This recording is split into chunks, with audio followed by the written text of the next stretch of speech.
Tell me if this sounds familiar. आपने खुद से कमिटमेंट करी कि अब अगले 1 महीने तक मैं कोई जंक फूड नहीं खाऊंगा, और फिर कुछ दिन बाद आपने अपनी वो कमिटमेंट तोड़ दी। फॉर सम रीजन आपने जंक फूड खा लिया।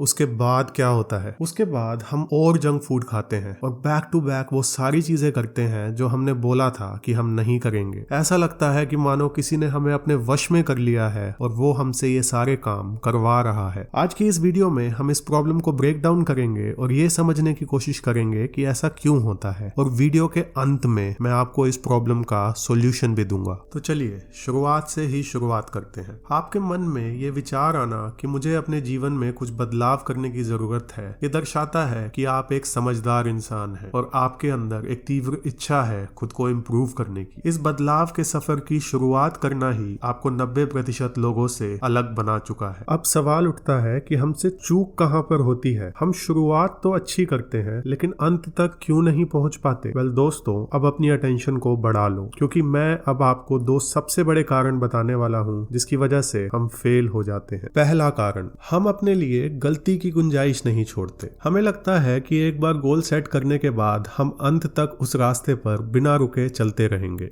ये बहुत बड़ी मिस्टेक है, क्योंकि इससे हमारा ऑल और नथिंग वाला एटीट्यूड डेवलप होता है। इस एटीट्यूड में सबसे बड़ी दिक्कत यह है कि या तो आप 15 दिन तक मिठाई को हाथ भी नहीं लगाओगे, लेकिन अगर एक बार आपने मिठाई खा ली तो पूरे 15 दिन की कसर एक साथ निकाल दोगे। गोल सेटिंग के टाइम पर ही ये क्लियर कीजिए कि मुझे पता है कि मैं इस 1 महीने में अपनी पुरानी आदतों की वजह से कमजोर पड़ूंगा। हो सकता है मैं अपनी कमिटमेंट भी तोड़ दूं, लेकिन मैं खुद से वादा करता हूं कि जिस दिन ऐसा होगा उसके अगले ही दिन मैं दोबारा से उठ खड़ा होऊंगा और एक नए तरीके से दोबारा से ट्राई करूंगा। अब बात करते हैं दूसरे और सबसे इम्पोर्टेंट कारण के बारे में जिसकी वजह से हम गिव अप कर देते हैं। थोड़ा सा अपने पास्ट में जाइए और याद कीजिए कि जब हम अपनी कमिटमेंट्स को तोड़ते हैं तो हमें कैसा फील होता है। अंदर ही अंदर हम खुद को बहुत बुरा भला बोलना स्टार्ट कर देते हैं। हम खुद से कहते हैं, I am weak, I am indisciplined, I hate my self, I will never be able to do anything good in life. Let's zoom out और एक बार प्रैक्टिकली समझने की कोशिश करते हैं कि जब हम अपने आप को ये सारे बुरे शब्द बोलते हैं तो क्या होता है। इसे ऐसे समझिए, मान लीजिए आपके पास कोई बहुत प्यारा बच्चा आया और वो आपसे रोते रोते कहता है कि मुझसे बहुत बड़ी गलती हो गई है। मैंने बोला था कि मैं जंक फूड नहीं खाऊंगा, लेकिन मैंने कमिटमेंट तोड़ दी और अब वो बच्चा बहुत दुखी है। आप क्या करोगे? क्या उस बच्चे को भी आप यही बोलोगे कि you are weak, you are indisciplined, I hate you and you will never be able to do anything good in life? क्या हम में से कोई भी ऐसा करेगा?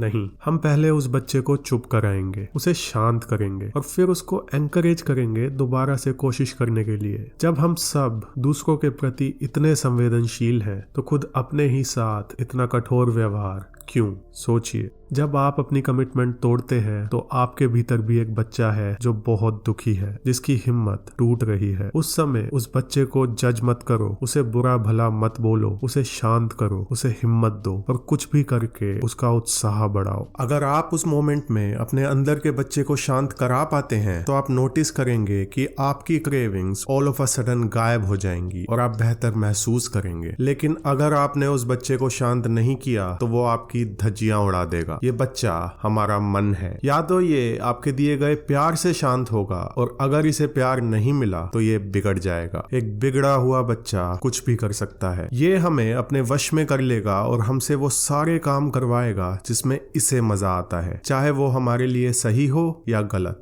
इस वीडियो से अगर एक बात सीख कर जानी है तो वो ये है कि हमें खुद के प्रति भी उतना ही कंपैशनेट रहना है जितना हम उस इंसान के प्रति हैं जो हमें इस दुनिया में सबसे ज्यादा प्यारा है। श्री हरिवंश राय बच्चन जी की लिखी इन 2 लाइनों के साथ मैं इस वीडियो का अंत करना चाहूंगा। असफलता एक चुनौती है, इसे स्वीकार करो। कहाँ कमी रह गई देखो और सुधार करो। वीडियो पसंद आया हो तो do like, share and subscribe. Thanks for watching.